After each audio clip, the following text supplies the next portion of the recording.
నమస్కారం city news కి స్వాగతం. తెనాలి తహసీల్దార్ కార్యాలయంలో కౌలు రైతు కార్డులకు సంబంధించి వీఆర్ఓ మరియు రైతు సేవా కేంద్ర సిబ్బందికి సమావేశం జరిగింది. సమావేశంలో ఎంఆర్ఓ శ్రీనివాస్ రెడ్డి, మండల వ్యవసాయ శాఖ అధికారి ప్రేమ్ సాగర్ కౌలు రైతు కార్డుల మంజూరుపై తగిన ఆదేశాలు జారీ చేశారు. ఈ సందర్భంగా వారు మాట్లాడుతూ కౌలు రైతు కార్డు 11 నెలల పాటు వర్తిస్తుందని, కౌలు రైతు కార్డు ఉన్న 5 రైతులు ఒక గ్రూప్ గా ఏర్పడి ఏదైనా బ్యాంకు ద్వారా పెట్టుబడి సాయం కింద రుణం పొందే అవకాశం ఉందని, అదేవిధంగా పంట నష్టం జరిగినప్పుడు ప్రభుత్వం అందించే నష్టపరిహారం పొందవచ్చునని, కనుక ప్రతి ఒక్క రైతు ఆర్బీకేల ద్వారా గాని వీఆర్ఓలను గాని సంప్రదించి కౌలు రైతు కార్డులు పొందాలని రైతులకు విజ్ఞప్తి చేశారు. ఈ రోజు మనకి కౌలు రైతుల కార్డులు ఇష్యూయెన్స్కి సంబంధించి అగ్రికల్చర్ మరియు రెవెన్యూకి సంబంధించిన ఎంఏఓ గారు, విలేజ్ మన విఆర్ఓలు, విఏఏలు వీళ్ళతో సమావేశం నిర్వహించడం జరిగింది. దీనిలో భాగంగా ఇప్పుడు మనకి క్రాప్ సీజన్ స్టార్ట్ అయింది కాబట్టి అందరూ కూడా పంటలు వేసుకునే సీజన్ కాబట్టి అందరికీ కౌలు రైతులు ఎవరైతే ఉన్నారో వాళ్ళందరికీ కూడా కౌలు కార్డులు అవి ఇచ్చేటట్టు ప్రభుత్వం తరపు నుంచి అందేటటువంటి కౌలుదారులకు అందే ఏదైతే ఉంటుందో బెనిఫిట్స్ అవన్నీ వాళ్ళకి అందేలాగా కౌలు కార్డులని ఇష్యూ చేయవలసింది వీళ్ళందరికీ ఆదేశాలు జారీ చేయడం. కౌలు రైతు కార్డులు పోయిన సంవత్సరం ఎలాగ ఇచ్చామో ఆ విధంగానే ఈ సంవత్సరం కూడా స్టార్ట్ చేయమని తహసీల్దార్ గారు మేము కింద సిబ్బందికి సూచనలు ఇచ్చాము. కాబట్టి మీ రెవెన్యూ విలేజ్లో కానీ మీ రైతు సేవ, ఇప్పుడు రైతు భరోసా కేంద్రాలని రైతు సేవా కేంద్రాలుగా మార్చారు. రైతు సేవా కేంద్రాలు ఉన్న సిబ్బంది వీఆర్ఓలతో కాంటాక్ట్ అయ్యి కౌలు రైతులు ఎక్కువగా ఉన్నారు కాబట్టి వీలైనంత వరకు కౌలు రైతులు ఎక్కువ కార్డులు తీసుకునేలాగా మార్గం సుగమం చేసేందుకు మేము ఈ మీటింగ్ పెట్టాము. ప్రతి రైతు ఆధార్ కార్డు, ఒక అప్లికేషన్ ఒకటి ఇస్తారు, ఫోటో, రైతు పట్టాదారు పాస్బుక్ జెరాక్స్ కానీ రైతుతో మాట్లాడి ఈ కార్డులు ఇస్తారు. దీనివల్ల కౌలు రైతు కార్డు వల్ల చాలా ఉపయోగాలు ఉన్నాయి. ముఖ్యంగా మొదటి ఉపయోగం ఏంటంటే ఇది 11 నెలలకు ఉపయోగపడుతుంది. ఈ కార్డు 5 మంది కలిపి గ్రూపుగా ఏర్పాటు చేసుకొని బ్యాంకులో లోన్ తీసుకోవచ్చు. మీరు 5 మంది కలిపి ఫస్ట్ అకౌంట్ ఓపెన్ చేసిన తర్వాత ఒక 6 నెలలు పొదుపు చేస్తూ ఉంటే మేనేజర్ గారు గుడ్ విల్లింగ్ అయ్యి మీకు లోన్ ఇస్తారు. కాబట్టి ఈ కొత్త గ్రూపులు ఏర్పాటు చేసుకొని 6 నెలలు లేకపోతే 3 నెలలు పొదుపు చేసుకొని సత్వరంగా బయట 5 రూపాయల వడ్డీలు అట్ట కాకుండా ఇక్కడ రూపాయి పావలా వడ్డీతో వస్తాయి. కాబట్టి రైతు సోదరులు ఈ పెట్టుబడికి ఉపయోగించుకునేందుకు కాబట్టి ఉపయోగపడుతుంది. కాబట్టి ఈ కౌలు రైతు కార్డులు ఉపయోగించుకోవాల్సిన కోరుతున్నాం. తర్వాత ఏదైనా పంట నష్ట పరిహారం వచ్చినప్పుడు ఈ క్రాప్లో నమోదై ఉంటుంది కాబట్టి పేరు కౌలు రైతు కార్డు ద్వారా నష్టపరిహారం పొందవచ్చు. గంజాయి విక్రయిస్తున్న 6గురిని పోలీసులు అరెస్ట్ చేశారు. 3 టౌన్ సర్కిల్ కార్యాలయంలో ఏర్పాటు చేసిన విలేకరుల సమావేశంలో డీఎస్పీ ఎం రమేష్ తెలిపిన వివరాలు ఇలా ఉన్నాయి. పట్టణ చెంచుపేట 30వ వార్డులోని ఉడా పార్కులో 6 వ్యక్తులు అనుమానాస్పదంగా ఉన్నారని పోలీసులకు సమాచారం అందింది. 3 town CI S Ramesh Babu నేతృత్వంలో ఏఎస్ఐ హైదర్ అలీ, పీసీలు మురళి, జి శ్రీనివాసరావు, జి నరేంద్ర ఆకస్మిక దాడులు నిర్వహించారు. పోలీసుల రాకను గమనించి 6 వ్యక్తులు పరారయ్యేందుకు ప్రయత్నించగా వెంబడించి పట్టుకున్నారు. వీరిని గంగానమ్మపేటకు చెందిన అంగిరేకుల గంగాధర్రావు, కటవరానికి చెందిన పల్లెకొండ దుర్గాప్రసాద్, చెంచుపేట ఇందిరా కాలనీకి చెందిన గడ్డం ప్రసాద్, సుందరయ్య కాలనీలో ఉంటున్న షేక్ సైఫా, తెనాలి విఎస్ఆర్ కళాశాల కాలువకట్ట వద్ద నివసించే అరవపల్లి భువనేశ్వర్, ఎడ్లలింగయ్య కాలనీకి చెందిన జానవరపు తేజాలుగా గుర్తించారు. వీరిలో గంగాధర్రావు, దుర్గాప్రసాద్ విజయవాడ రైల్వే స్టేషన్ సమీపంలో గుర్తు తెలియని వ్యక్తి వద్ద 1100 గ్రాముల గంజాయిని 22,000కు కొనుగోలు చేసి తెనాలి తీసుకువచ్చి మిగిలిన వారితో కలిసి కొంత వాడుకుని మిగిలినది విక్రయించేందుకు రంగం సిద్ధం చేసుకున్నారు. ఈలోగా పోలీసులకు సమాచారం అందడంతో పట్టుబట్టారని డీఎస్పీ తెలిపారు. నిందితుల నుండి 1100 గ్రాముల గంజాయిని స్వాధీనం చేసుకున్నట్లు చెప్పారు. Tenali 3 town police station CI గారు రమేష్ బాబు గారు మంచి గుడ్ వర్క్ చేస్తడం జరిగింది. ఆయనకు వచ్చినటువంటి ఇన్ఫర్మేషన్ ప్రకారం ఈ రోజున ఉడా పార్క్ దగ్గర 3 టౌన్ లిమిట్స్ ఉడా పార్క్ దగ్గర ఒక 6 వ్యక్తుల్ని, గంజాయి కలిగినటువంటి 6 వ్యక్తుల్ని ఆయన సిబ్బంది ఎస్ఐ ప్రకాష్ గారు వాళ్ళ సిబ్బంది కూడా అరెస్ట్ చేస్తాం జరిగింది. వాళ్ళని ఈరోజు రిమాండ్ పంపిస్తాం. ఈ గంజాపై మరి తెనాల్లో మీ అందరికీ తెలుసు, గతంలో కూడా ప్రెస్ మీట్ ద్వారా మీకు చాలామంది అక్యూజ్డ్ని అరెస్ట్ చేసి రిమాండ్ పంపిస్తాం జరిగింది. ఇప్పటి వరకు నా సబ్ డివిజన్లో దీంతో కలిపి మొత్తం కూడా 55 మందిని రిమాండ్కి పంపిస్తాం జరిగింది 10 కేసుల్లో. ఇంకా కూడా స్పెషల్ టీమ్స్ ఇంకా రన్ అవుతున్నాయి. గంజారహితమైనటువంటి సబ్ డివిజన్ చేద్దామన్న ఉద్దేశంతో కూడా మా గౌరవ డీజీపీ గారు ద్వారకా తిరుమల సార్ ఐపీఎస్ గారు, తర్వాత అలాగే ఐజీ గారు సర్వశ్రేష్ఠ త్రిపాఠి, గుంటూరు ఐజీ గారు సర్వశ్రేష్ఠ త్రిపాఠి, అలాగే మా ఎస్పీ గారు, గుంటూరు ఎస్పీ గారు డ్యూటీ సార్ ఐపీఎస్ వారి ఆదేశాల ప్రకారం ఈ టీమ్స్ నుండి కూడా రన్ అవుతున్నాయి. మరి గతంలో కూడా చెప్తాం జరిగింది, దయచేసి యువత, ఎస్పెషల్లీ యువత స్టూడెంట్స్ కూడా ఈ గంజాయి యొక్క దీనికి దగ్గర అవుతున్నారు. వాళ్ళందరికీ కూడా అప్పీల్ చేస్తున్నాము, దయచేసి ఇలాంటి మత్తు పదార్థాలకు బానిసయ్యి తమ విలువైనటువంటి జీవితాలను నాశనం చేసుకోవద్దు. వన్స్ ఈ కేసుల్లో ఇన్వాల్వ్ అయితే మరి ఫస్ట్ అఫెన్స్లో మేమంతా కూడా రిమైండింగ్ పంపిస్తాము. సెకండ్ రిపీటెడ్ అఫెన్స్ చేస్తే మటుకి తప్పకుండా షీట్లు ఓపెన్ చేస్తాం, వాళ్ళ మీద రౌడీ షీట్స్ ఓపెన్ చేస్తాం, అలాగే సస్పెండ్ షీట్స్ ఓపెన్ చేస్తాం, అలాగే న్యాయ నిపుణుల సలహా తీసుకొని పీడీ యాక్ట్ కూడా పెట్టడం జరుగుతుంది. ఎట్టి పరిస్థితుల్లో కూడా ఈ గంజా అమ్మి సొంత ప్రయోజనాలకి, ఈ గంజా అమ్మి డబ్బులు ఎర్న్ చేసే ఉద్దేశం ఉంటే దయచేసి మానుకొని, అవసరమైతే మా ఎస్పీ సార్తో కూడా మేము రిక్వెస్ట్ చేస్తూ రిపీటెడ్గా ఎవరైతే ఇన్వాల్వ్ అయ్యారో ఈ గంజా అఫెన్స్లో వాళ్ళని నగర పరిషత్కి కూడా ప్రపోజల్స్ పంపిస్తామని చెప్పేసి హెచ్చరిక జారీ చేస్తున్నాం. మరి ఇంతటి మంచి క్యాచ్ 6 వ్యక్తులను అరెస్ట్ చేసినటువంటి 3 టౌన్ ఇన్స్పెక్టర్ రమేష్ బాబు గారికి, అలాగే వాళ్ళ ఎస్ఐ ప్రకాష్ గారికి, మిగతా సిబ్బంది అందరికీ కూడా మరి మా ఉన్నతాధికారులకు వాళ్ళకి స్పెషల్ రివార్డులు సిఫార్సు చేయమని చెప్పేసి ప్రపోజల్ కూడా పంపిస్తున్నాం. టోటల్ 1.1 కేజీస్ గాంజాని స్వాధీనం చేస్తాం జరిగింది. ఏ గంగాధరరావు, గంగానమ్మపేట తెనాలి ఉంది, అలాగే పల్లికొండ దుర్గాప్రసాద్, కట్టెవరం గ్రామం తెనాలి రూరల్ మండలం, అలాగే గడ్డం ప్రసాద్ ఇతను కూడా ఇందిరా కాలనీ చెంచుపేట తెనాలి, అలాగే షేక్ సైసా ఇతుంది తెనాలి మండలం కొలకలూరు గ్రామం ఇతుంది, అలాగే భువనేశ్వర్ ఇతను కూడా కాలేజీ కట్ట విఎస్ఆర్ కాలేజీ కట్ట మీద తెనాలి టౌన్ ఇతుంది, అలాగే జనవరపు తేజ ఇతను కూడా ఎడ్ల లింగయ్య కాలనీ తెనాలి టౌను. వీళ్ళందరి దగ్గర కూడా పై ఇద్దరి దగ్గర మొదటి వ్యక్తి దగ్గర 400 గ్రాముల గంజా, రెండో వ్యక్తి దగ్గర 300 గ్రాముల గంజా, అలాగే మిగతా 4 దగ్గర ఈచ్ 100 గ్రాములు కూడా మేము ఇన్స్పెక్టర్గా స్వాధీనపరుచుకొని వాళ్ళని రిమైండింగ్ పంపిస్తాం. హిందువుల పట్ల అనుచిత వ్యాఖ్యలు చేసిన పార్లమెంటు ప్రతిపక్ష నేత రాహుల్ గాంధీ బహిరంగ క్షమాపణ చెప్పాలని పలు హిందూ సంఘాలు డిమాండ్ చేశాయి. హిందువుల పట్ల రాహుల్ గాంధీ వ్యాఖ్యలను నిరసిస్తూ పట్టణ గాంధీ చౌక్ సెంటర్ నందు హిందూ సంఘాల ఆధ్వర్యంలో రాహుల్ గాంధీ దిష్టిబొమ్మ దగ్ధం చేసి నిరసన తెలిపారు. రాహుల్ గాంధీ తన వ్యాఖ్యలను వెనక్కి తీసుకుని హిందువులకు బహిరంగ క్షమాపణ చెప్పాలని హిందూ చైతన్య వేదిక రాష్ట్ర సహా సంబోధక్ అంబటి మారుతి డిమాండ్ చేశారు. కార్యక్రమంలో జిల్లా యువమోర్చా అధ్యక్షులు Maila Harikrishna, BJP assembly convener Katari Vasudevanaidu, BJP పట్టణ అధ్యక్షులు అడపా సంపత్రాయుడు, సమర సీతా సెల్ ఫౌండర్ సునీల్ కుమార్, విశ్వ హిందూ పరిషత్ రామాంజనేయులు, కొత్తమాస్ రామకృష్ణ, శివశక్తి నిరంజన్, నరేంద్ర, కోటేశ్వరరావు తదితరులు పాల్గొన్నారు. పార్లమెంటులో ప్రతిపక్ష హోదా పొందిన మొదటి రోజే రాహుల్ గాంధీ భారతదేశంలో ఉన్న ప్రపంచంలో ఉన్న హిందువులందరి పట్ల అనుచిత వ్యాఖ్యలు చేశాడు. హిందువులందరూ అబద్ధాల కోరులని, హిందువులందరూ అహింస చేయరని, హింస చేస్తారని రకరకాలుగా హిందువులందరినీ కూడా కించపరుస్తూ మాట్లాడాడు. దీనిని భారతదేశంలో ఉన్న అన్ని హిందూ సంస్థలు కూడా ఖండిస్తున్నాయి. ఈరోజు హిందూ చైతన్య వేదిక ఆంధ్రప్రదేశ్ తరఫున రాష్ట్రం మొత్తం కూడా ఈరోజు నిరసన కార్యక్రమాలు జరుగుతున్నాయి. దీంట్లో తెనాలిలో ఈరోజు భాజపా, విశ్వ హిందూ పరిషత్తు, శివశక్తి మరియు మిగిలిన హిందూ పక్షాలు అందరూ కూడా ఈ ధర్నా కార్యక్రమంలో పాల్గొన్నారు. రాహుల్ గాంధీ వెంటనే భారతదేశంలోని ప్రపంచంలోని హిందువులందరూ క్షమాపణ చెప్పాలని ధర్నాలు చేయడం జరిగింది. ఈ అపర మేధావి ఏదైతే సోకాళ్ళని చెప్పుకునే రాహుల్ గాంధీ గారు అభివృద్ధి నినాదం మరచి ఏదైతే లోక్సభ కొత్తగా ఏర్పడిందో ఆ లోక్సభలో భారతదేశాన్ని ఏ విధంగా ముందుకు తీసుకెళ్లాలనే విధానాన్ని మరచి సోకాల్ సెక్యులర్లుగా చెప్పుకునే వీళ్ళంతా కూడా అహింసను చెలరేగే విధంగా ఒక వర్గాన్ని మాత్రమే కించపరుస్తూ వాళ్ళందరూ హిందువులందరూ కూడా తీవ్రవాదులు అన్న విధంగా వారు ప్రవర్తించడం ఏమాత్రం గర్హనీయం కాదు. దీనిపై వెంటనే రాహుల్ గాంధీ గారు భారతదేశంలో ఉన్న హిందువులందరికీ కూడా బేషరతుగా క్షమాపణ చెప్పాలని తెనాలి భారతీయ జనతా పార్టీ, విశ్వ హిందూ పరిషత్, ఆర్ఎస్ఎస్ అనే అనుబంధ సంఘాలన్నింటి నుంచి కూడా మేము డిమాండ్ చేస్తున్నాం.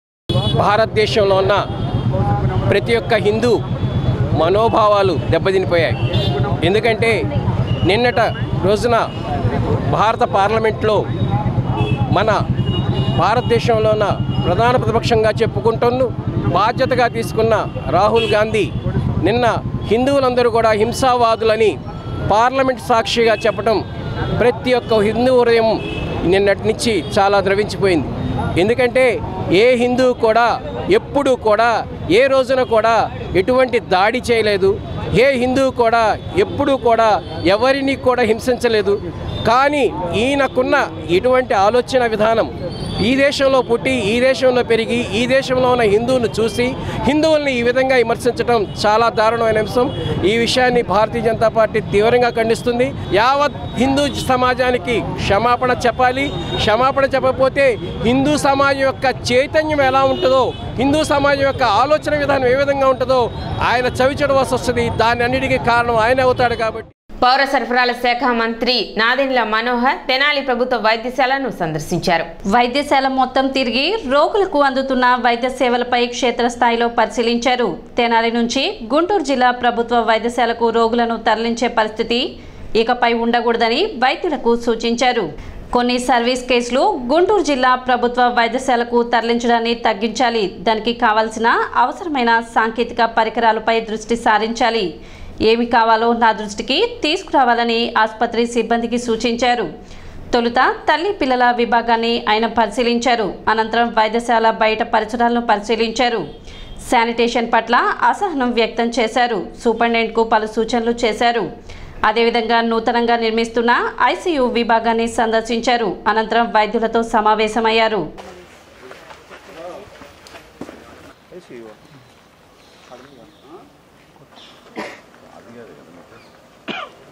పాత టెక్నాలజీ 3 పిల్లలు అదే సేమ్ వాటర్ ఎంత ఉంది దాని అసలు విత్ అసలు హార్డ్లీ మచ్ కదా. హౌ మెనీ ఫ్లోర్ మనకి డ్రాయింగ్ ప్లాన్ కూడా వాళ్ళే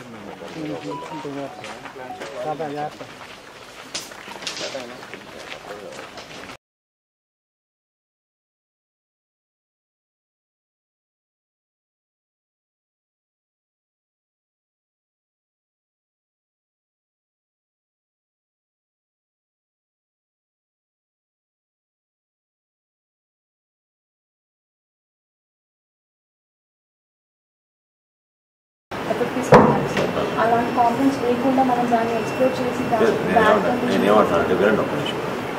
ఇప్పుడు ఇక్కడే మనం సరిగ్గా చూసుకోకపోతే గుంటూరులో ఆ విధంగా చూసుకుంటాను అనుకోవడం కరెక్ట్ కాదు, అవునా కాదు? సో ఎట్టి పరిస్థితుల్లో మనం ఆ పేషెంట్స్కి ఇక్కడే మనం ఆ ట్రామా వెళ్ళకుండా వాళ్ళు మళ్ళీ ఇంకోసారి subject to so much harassment కాకుండా whatever is required interventions from their side and also if any further logistic support is required we will do that. Let's plan like that, Anna. Okay, sir. You understand what I'm saying? The entire ecosystem, you plan around it. You're creating, why do you need those floors? You can go 20 floors with that. 3 floors you can announce and అక్కడ 3 పిల్లలు space. అదైనా నేనేమి picnic కోసం రాలేదు, visit కోసం వచ్చినట్టు జాగ్రత్తగా ఉండండి మీరు. మొత్తం ఇవన్నీ కూడా క్లియర్ చేయించారు. మొత్తం ఆ పాట వాళ్ళు చేసుకుంటారు.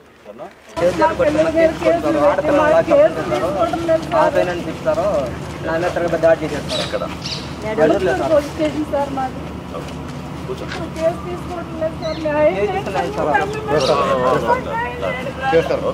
అట్లా వద్దు, దేనికైనా కారణాలు ఉంటాయి.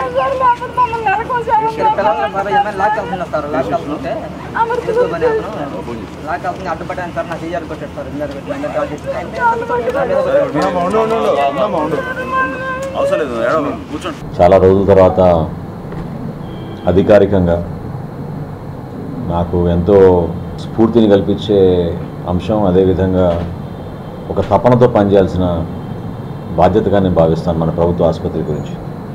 సో తెనాలి ప్రభుత్వ ఆసుపత్రిలో ఈరోజు దాదాపు 3 గంటల నుంచి మేము విస్తృతంగా అన్ని విభాగాలు, వారి పనితీరు, ఎక్కడ చిన్న చిన్న లోటుపాట్లు ఉన్నా, రాబోయే రోజుల్లో వైద్య సేవలు మరింత మెరుగుపరచడానికి పేషెంట్స్ పాపం ఎవరైతే ఒక జనరల్గా ప్రభుత్వ ఆసుపత్రిలో ఎక్కువగా నిరుపేద కుటుంబాల నుంచి వచ్చే ఆ పేషెంట్స్ అందరికీ కూడా ఉపశమనం కలిగేటట్టు, ఒక ధైర్యం నింపే విధంగా మంచి వైద్య సేవలు అందించడానికి ఒక అద్భుతమైన వ్యవస్థ మనకి జనాల్లో ఉంది.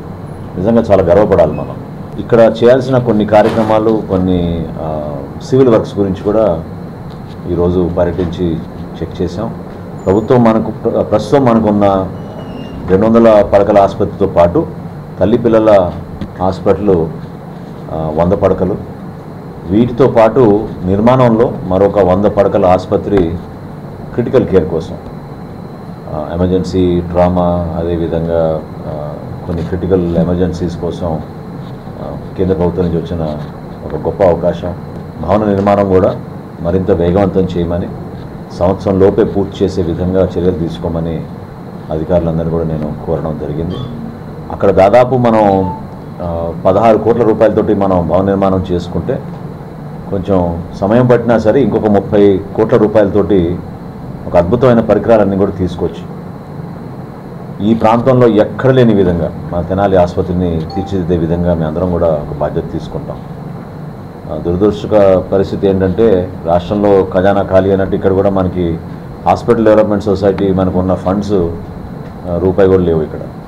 సో మరొకసారి మనకున్న పరిచయాలు, మనకి కార్పొరేట్ సంస్థలు, ప్రైవేట్ వ్యక్తులు, దాతలు వీళ్ళందరినీ కూడా కొంచెం ఎంకరేజ్ చేసి అనేక మంది ఇతర దేశాల్లో కూడా మనకి ఇక్కడి నుంచి డాక్టర్లుగా మంచి పేరు తెచ్చుకున్న వ్యక్తులు చాలామంది ఉన్నారు. వాళ్ళు కూడా ఏదో విధంగా మన ప్రాంతానికి సహాయం చేయడానికి ముందుకు వస్తున్నారు. వాళ్ళందరినీ మరొకసారి నేను, అదేవిధంగా మన పెమ్మసాని చంద్రశేఖర్ గారు, ఆయన ఇప్పుడు కేంద్ర మంత్రిగా అయ్యారు కాబట్టి కొంతమందిని మేము రీచ్ అవుట్ అయ్యి తప్పకుండా మన ప్రభుత్వ ఆసుపత్రిని మరింత మెరుగుపరిచే విధంగా 17 విభాగాలు ఉన్నాయి మనకి. 17 విభాగాల్లో కూడా సుమారు రోజుకి 1000 మందిని మనం అవుట్ పేషెంట్లుగా ట్రీట్ చేస్తున్నాం. ఆ సంఖ్య పెరగాలి. దానికి ఒక ఫ్రెండ్లీ హాస్పిటల్గా చేయాలి, పేషెంట్ ఫ్రెండ్లీ హాస్పిటల్గా చేయాలి. ఎవరు వచ్చినా కూడా వాళ్ళని గౌరవించి, వాళ్ళకి మంచి సౌకర్యాలు కల్పించి, వాళ్ళని గైడ్ చేయడానికి కూడా నాకు చాలా లోటుగా అనిపించింది. అంటే ఎవరిని వస్తే పాపం ఏ విభాగానికి వెళ్ళాలి, ఎక్కడ ఉన్నారు డాక్టర్స్ ఏంటనేది కూడా అది కొంచెం మెరుగుపరిచే విధంగా బయట ఉన్న వాతావరణం మన కమిషనర్ గారు చొరవ చూపించి మొత్తం ఆ రోడ్ అంతా కూడా క్లీనప్ చేయించారు. ఆ కాలువ నిర్మాణం కూడా త్వరలోనే పూర్తి చేస్తాం. తెనాలి మున్సిపాలిటీ నుంచి ఒక బాధ్యత తీసుకుని ఇక్కడ ల్యాండ్స్కేపింగ్ పచ్చటి ప్రాంతంగా మార్చి ఇక్కడ ఎవరికి ఇబ్బంది కలగకుండా ఒక మంచి వాతావరణం తీసుకురావడానికి కోసం ఖచ్చితంగా మేము మా వంతు మేము సిద్ధంగా ఉంటాం. ఒక్క సింగిల్ కేసు కూడా గుంటూరు ప్రభుత్వ ఆసుపత్రికి రిఫర్ చేయకుండా మనమే ట్రీట్ చేయాలి ఆ పేషెంట్స్ని. దానికి కావాల్సిన మన విభాగాలు పటిష్టం అవ్వాలి. డాక్టర్లు కూడా ఎక్కడైనా మనకి షార్టేజెస్ ఉన్నా, వేకెన్సీస్ ఉన్నా అవి ఫిలప్ చేసేటట్టు నేను ఒక బాధ్యత తీసుకుంటాను. లోకల్గా మనం ప్రొవైడ్ చేయాల్సిన కొన్ని లాజిస్టిక్ ఏర్పాట్లు, అంబులెన్స్లు కానివ్వండి, వాళ్ళకి మంచి సౌకర్యాలు కానివ్వండి, ఎందుకంటే ఇవన్నీ కూడా రెఫరల్ కేసెసే. పిఎస్సీల నుంచి, అర్బన్ హెల్త్ సెంటర్ల నుంచి రెఫరల్స్ వస్తాయి. ఈరోజు తెనాలి మున్సిపాలిటీలో ఉన్న అర్బన్ హెల్త్ సెంటర్లే రోజుకి 230-250 అవుట్ పేషెంట్లు చేస్తున్నారు. కాబట్టి మన ఈ హాస్పిటల్ ఖచ్చితంగా అసలు ఈ మొత్తం ప్రాంతానికి, ఉమ్మడి గుంటూరు జిల్లాలోనే మనం అద్భుతంగా ఆ రోజుల్లో మనం అన్ని ఏపీవీపీ హాస్పిటల్స్లో మనం అన్నింటికన్నా ముందుగా ఉండేవాళ్ళం. సో ఆ స్థాయిలో మళ్ళీ మరొకసారి తీసుకొచ్చే విధంగా అందరం కష్టపడి దీనికి చేయాలి. ప్రతి ఒక్కరిని నేను ఇందులో కలిసి రమ్మని, అదేవిధంగా ఎంతోమంది పాపం ఈరోజు నేను చూశాను హాస్పిటల్లో పౌష్టికాహారం సరిగ్గా లేకుండా చిన్న వయసులో తల్లులు చాలా ఇబ్బంది పడుతున్నారు. అది చాలా బాధాకరమైన విషయం. అంగన్వాడీ కేంద్రాలు ఉన్నాయి మనకి. గ్రామ స్థాయిలో ఉన్న మన ప్రభుత్వ వ్యవస్థని జాగ్రత్తగా ఉపయోగించి అక్కడ ఉన్న రెవెన్యూ అధికారులు, పంచాయతీరాజ్ విభాగ అధికారులు మీరు చొరవ చూపించాలి. ఎందుకంటే డెంగ్యూ కేసెస్, అదేవిధంగా ఎక్కడైనా సరే డయేరియా వస్తే, అతిసార కేసులు వస్తే ఇమ్మీడియట్గా స్పందించాల్సిన బాధ్యత ఉంది. జిల్లా యంత్రాంగానికి ఉంటుంది, అధికార యంత్రాంగానికి ఉంటుంది. డాక్టర్లు ట్రీట్ చేస్తారు. చాలా అద్భుతమైన కేసెస్ ఇందా ఒక మహిళ మీరు చూశారు ఏ విధంగా డాక్టర్ని అభినందించారు, ఆమె తన ప్రాణాన్ని కాపాడారని. ఆ మంచి మనసుతోటి, మంచి సేవా కార్యక్రమాలతోటి మనం ముందుకెళ్తే తప్పకుండా ఇక్కడ ఎక్కడ కూడా అటువంటి ఇబ్బందులు లేకుండా ఉంటాయి. హెచ్డిఎస్లో నిధులు లేకపోయినా ఏదో విధంగా నిధులు తీసుకొచ్చి మన ఆసుపత్రిని మరింతగా మనం అభివృద్ధి చేసుకుని ముందుకెళ్తామని, ప్రతి ఒక్కరికి మంచి జరగాలని, వైద్య సేవల గురించి ఇంకొక ప్రాంతానికి వెళ్లకుండా ఇక్కడే మనం అన్ని విధాలుగా వైద్య సేవలు అందించడానికి సిద్ధం అవ్వాలని మరొకసారి మా సిబ్బంది అందరినీ కోరుతున్నాను. సిటీ న్యూస్ ఇంతటితో సమాప్తం. నమస్కారం.